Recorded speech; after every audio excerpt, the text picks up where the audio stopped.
The frost had come down off the flats the night before and hadn't lifted. Not from the stubbled fields, not from the wagon ruts in the road, not from the grass gone gray and stiff along the fence lines that marked one quarter section from the next. She had walked from Palliser since just before 7, which meant 3 hours on feet that had already done their time in the wrong kind of boots. Town boots. The kind with a heel too thin for this ground and too proud to admit it. She stopped at the gate and looked at the place. It was a working farm, which she could tell by the state of things. Not the tidiness, but the particular kind of disorder that meant someone was always moving and rarely sitting. A hay rake left wheel down in the yard, a coil of barbed wire near the barn door that someone had meant to return and hadn't.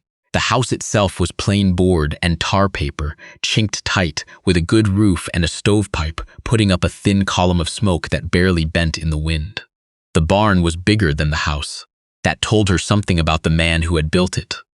She had heard his name at the co-op in Palliser when she'd asked about work. The man behind the counter had said there wasn't a hired hand left in the district.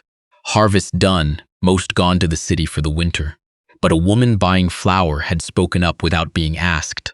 Said there was a man out on the MacArthur Road running 200 acres by himself since his wife passed, and that he might need someone to cook and keep the house through the cold months. She hadn't said it kindly or unkindly, the way you mention a fact you aren't responsible for. She had walked out here because there was nothing else to do with an afternoon, and no reason left to protect her feet. The porch steps were solid. She noticed that about a house, what the steps said about who was looking after it and who wasn't. She knocked twice. The door opened on a man taller than she'd pictured, maybe 40, with the kind of face that had been out in the weather long enough to stop apologizing for it. Dark wool shirt, suspenders, a piece of wire still looped around one hand that he'd been working with before she knocked. He looked at her, then at the bag she carried, then at the frost-stiffened hem of her coat. She didn't wait for him to decide what to do with the silence. "I'm looking for work," she said. "Cooking, mending, whatever needs doing through the winter. I can make myself useful." He looked at her a moment longer. The kind of looking that wasn't rude but wasn't polite either, just a man reading a situation before he spoke on it. "Harvest's been done 3 weeks," he said. "There's no field work left to speak of, and I can't pay a cook's wage for what little indoor work there is. I'm not asking for a cook's wage. Be that as it may." He turned the wire loop around his fingers once. "A woman alone on a property, not family people talk. I'm not saying I care about it, but you'd hear it. I've heard worse." He looked at her again, steadier this time. Then he stepped aside and held the door. "Come in out of the cold while we sort this out." Kitchen was warm and smelled of coffee and something that had been baking earlier in the week. A wood stove with a kettle going. A table with one chair pulled out where he'd been sitting before she knocked. She looked at the hook by the door because she always looked at what was nearest the door.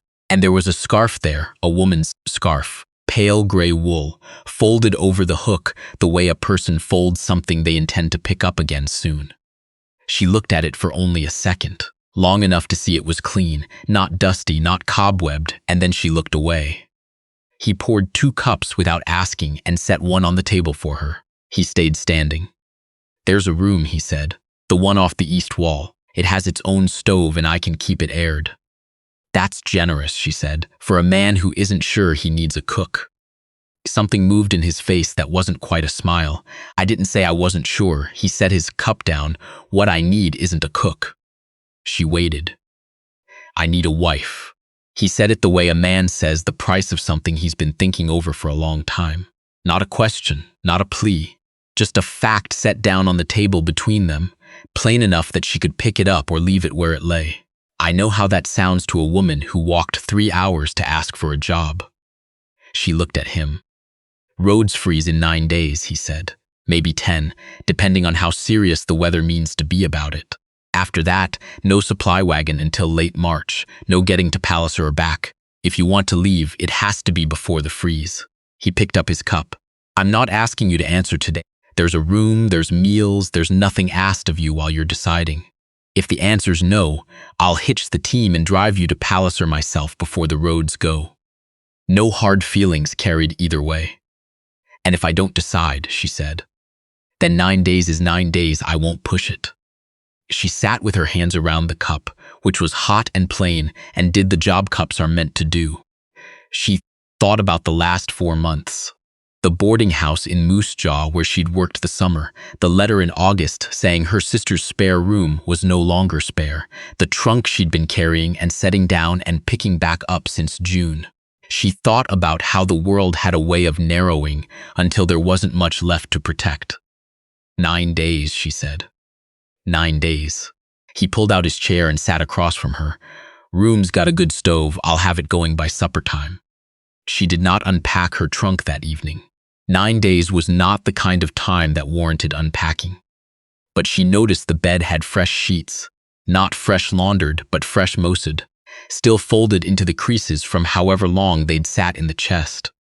She noticed the quilt had been laid out with the corners tucked, the way someone does when they have been expecting a person, without knowing exactly which day that person would come.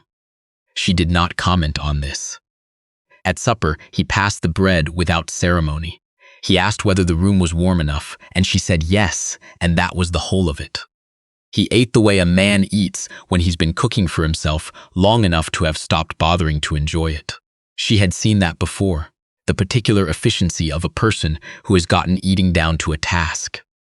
After supper, she washed the dishes and he dried. They did not speak. Somewhere past the doorway, a clock ticked. She noticed before she went up that the scarf was still on the hook. The hired hand, a young man from Manitoba, maybe 19, who slept in the bunkhouse behind the barn, came in for breakfast before dawn on the second day. He introduced himself as Burkett and said little else, and she understood he had been given some account of the situation, or enough of one, and wasn't going to make it awkward. She respected that. She watched the man through the kitchen window that morning. He crossed the yard 3 times between 7 and 9, once with a fuel can toward the generator shed, once with a broken harness collar under his arm, once with nothing in his hands at all, walking the south fence line, checking posts, pressing the wire with his thumb to test the tension. He did not look toward the house. On the 3rd day, the temperature dropped sharply. She came down at 6 to find the stove gone cold. She built it back up herself, found the wood box full, the kindling box full, the matches where any sensible person would keep them. A house set up to be used even when no one was using it properly. The neighbor woman came on the 4th day. She arrived on a gray horse and tied it at the fence post without fuss. And she came to the door with a jar of pickled beets and an expression that made no pretense of being anything other than what it was. Her name was Rowena, and she was the wife of the man who farmed the next quarter to the west. She sat at the kitchen table with her coat still buttoned and her eyes going over the room, the way a woman's eyes do when she is taking honest inventory. Been wanting to come by, she said. Man and woman under the same roof before a thing settled. That's talk in a district this small. There's a room, she said, with its own door. Rowena made a sound that wasn't quite argument. After the 2nd cup of coffee, she softened, and she started talking the way people do when the kitchen is warm enough and the silence is asking for it. She talked about the wife. 3 years gone this coming February, she said, plain about it. She'd been a good woman, patient, the kind who could turn 40 acres of hard ground into something worth planting twice. The baby had come early. January, the worst month for it, with the roads already drifted over and no getting the doctor out from town in time. Both of them gone before morning. The ground so hard that week, they'd had to wait 5 days to dig. He built the coffin himself, Rowena said. Wouldn't have anyone else near the wood. She held her cup and looked at the window. Outside, the fence line ran dark and straight against a sky going the color of old pewter. She thought about the scarf on the hook. She thought about how it had been clean, not left behind and forgotten, but kept, attended to. He hasn't had anyone here since, Rowena said. Not in the way of it. A district this small, people notice what other people need, and some have thought about offering. But he's a hard man to approach, not because he's unkind, because he doesn't ask for help even when he's standing in the middle of needing it. She looked at her directly then. He offered you in 9 days what it's taken him 3 years to be ready to offer once. That's not a small thing. No, she said quietly, it isn't. Rowena left before the light went, riding west into a sky going the color of iron. She stood at the window a long time. After the sound of the horse had faded into the wider quiet of the yard, looking at the fence line and thinking about the difference between a thing offered out of necessity and a thing offered out of readiness. She hadn't decided which this was. On the 6th morning, she came down to find him at the table with a length of leather harness and an awl, working a new hole through a strap that had worn through in the old one. He didn't look up when she came in. She had come to understand that was not rudeness. He simply didn't interrupt himself for what didn't need interrupting. She made coffee and set a cup at his elbow without comment. He took it without comment. They stayed like that a while, her eating toast at her end of the table, him working the leather at his, the clock going in the front room. After a time he said, still looking at the strap, "You were a baker, among other things. You'd have been good at it." He turned the leather over. "You set the heat right the first morning. Most people overshoot it." She looked at him. He was still looking at the leather. "My husband," she said.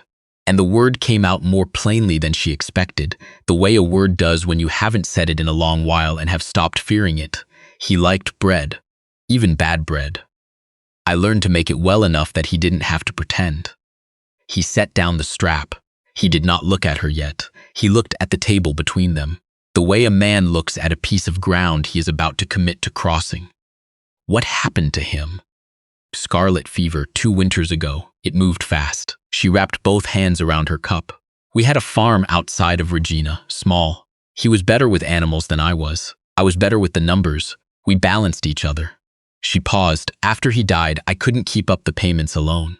The bank was not unkind about it, which was its own kind of unkindness. He looked at her then, steady and quiet. He did not tell her it would get easier. He did not say she'd find her footing. He just let the room sit with what she'd said, the way you let a room sit with a fire, not rushing it, not explaining it. After a while, he got up and poured them both more coffee, even though hers wasn't empty yet, and sat back down without explaining himself. She talked for a long while after that. About the farm in the Qu'Appelle Valley she hadn't seen in 2 years. About the autumn before her husband got sick, the way the light had been that October, the particular orange of it over the coulees. About nothing that mattered and everything that did. He listened the way she was learning. He listened, without waiting for his turn, without offering anything she hadn't asked for. Just present, the way a good post is present in a fence, not decorative but holding something up. When she stopped, the coffee had gone cold in both cups. He stood, poured it out, and put the kettle back on, as if there were still plenty of evening left for a fresh pot, and no reason at all to hurry through it. On the 7th morning, Burkett came in earlier than usual, hat in hand. He said there was a job out near Swift Current holding a place for him if he left before the freeze. He'd been meaning to say it sooner. He looked sorry about the timing in the way of a young man who has learned that timing is often not his to choose. She told him she hoped the drive went well. He nodded, and there was something in the nod, careful, weighted, that made her stay still and wait. He looked at his hat brim. "You've seen the scarf," he said, "on the hook by the door." "I've noticed it," she said. He turned the hat in his hands, once. His wife used to hang it there when she came inside. Said it was cold enough in this part of the country that she never went anywhere without it. He liked knowing it was there, meant she was in safe. After he stopped. Started again. He keeps it there, washes it once in a while, puts it back. I asked him about it first spring I was here, and he didn't answer. Next morning it was back on the hook, same as always. He looked up at her. Man doesn't talk much about what matters to him. Figured you'd already worked that out. But I thought you ought to know what you're deciding on, ma'am. It isn't only the land. He put his hat back on and touched the brim, and she did not trust herself to say anything, so she said nothing. Burkett left before noon. She stood on the porch and watched the wagon go, the loaded bed rocking on the frozen ruts, until the poplar grove along the east side of the road swallowed it. The yard was quieter after, the particular quiet of a place where someone has been and is not anymore. That evening she sat at the kitchen table longer than she needed to. After supper was cleared, and he sat at his end with a catalog, he read the way a man reads something he isn't really reading. The lamp between them made the room close and warm, and outside the window the darkness pressed down early, the way it does in October on the prairies. Absolutely, without apology. She counted the days without meaning to. 2 left. Maybe 3 if the freeze held, which it wouldn't. On the 8th morning, she said, without turning from the stove, "You didn't sleep well." "How'd you know that?" "The clock. You wound it at 3:30. It doesn't need winding that often." A pause. "Slept fine," he said. She turned then, plate in hand, and looked at him sitting at the table with the same steadiness he always carried, which was not the steadiness of a man who had slept fine. And she suspected he knew she knew that. She set the plate in front of him and said nothing else, because there was nothing else to say that the plate hadn't already said. He came back from the south field before 3 that day, which was earlier than usual. She was at the table, mending one of her own blouses when she heard him on the porch, and then not the sound of him coming through the door, but the sound of someone crouching, a tool set against wood, a low and methodical working. When she opened the door, he was kneeling at the loose board she had mentioned once, 9 days ago in passing. "Third board from the left gives a bit. You'll want to watch it."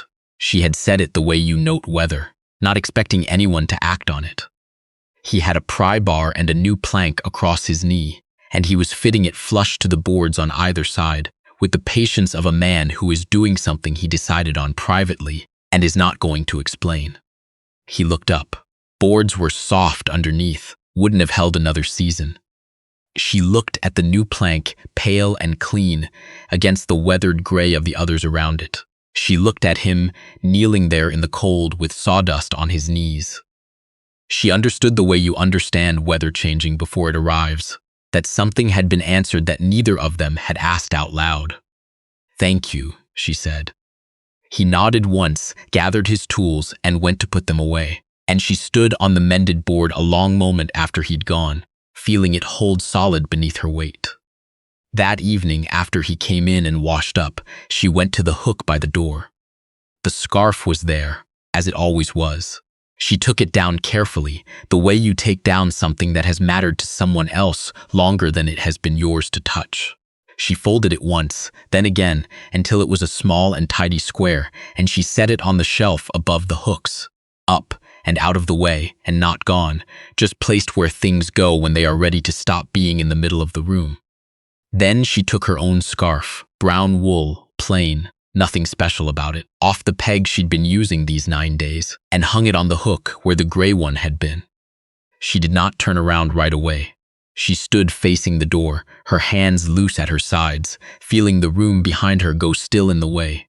Rooms go still when something in them has shifted, and everyone present knows it, and no one is going to be the first to name it. When she did turn, he was standing in the entrance to the kitchen. He had seen. She knew by the quality of how he was standing. Not frozen, not dramatic, just very carefully present with himself, the way a man stands when something has landed that he has been waiting a long time to receive. He looked at her brown scarf on the hook for a long moment. "Rowena's husband does the service at the Palliser Church," he said. "He's not ordained in any official way, but nobody out here has been particular about that." "Today's Thursday," she said. "Sunday's 3 days." She almost smiled. Almost 3 days is 3 days. He took his coat from its own peg, then seemed to think better of it and set it back. "I'll hitch the team after breakfast Sunday. Roads might be rough by then." "I'll be ready." He nodded once and went back to what he'd been doing in the kitchen. She stood a moment longer by the door before following him in.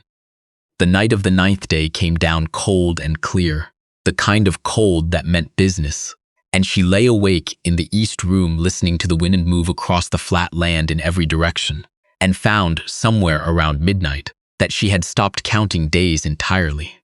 She wasn't sure when it had happened, somewhere in the last few, without her noticing.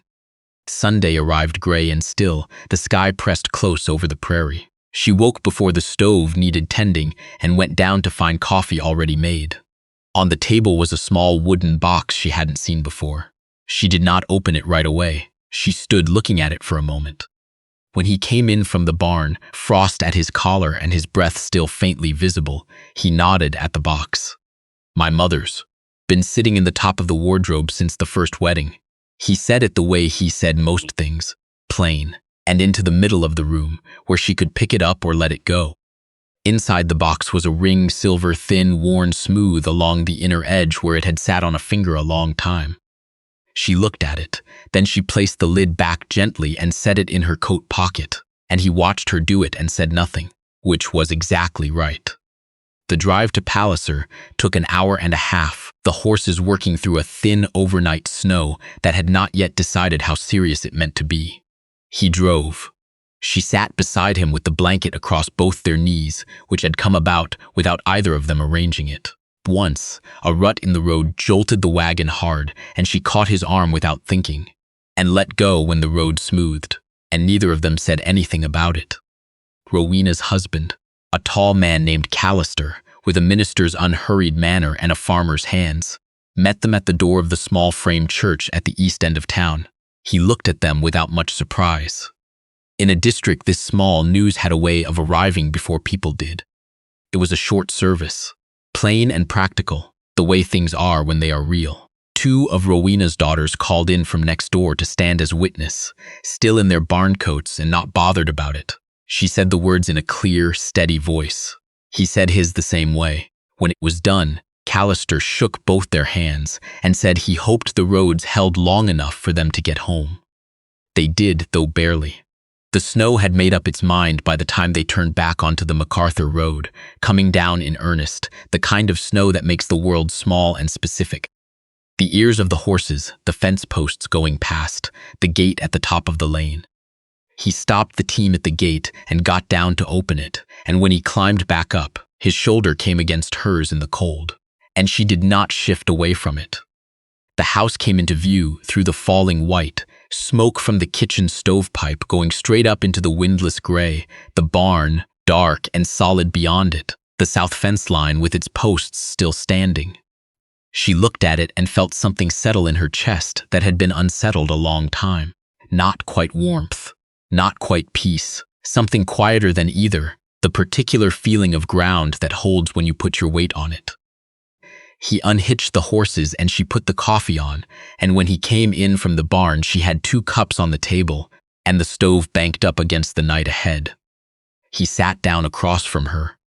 On the hook by the door, her brown scarf hung where she had put it Thursday evening. They both saw it without looking. The snow kept coming down outside, slow and unbothered, the kind that closes roads and fills in tracks and makes the world a smaller, quieter place. And neither of them said anything, and the coffee was hot, and the clock counted its steady way forward into whatever came next.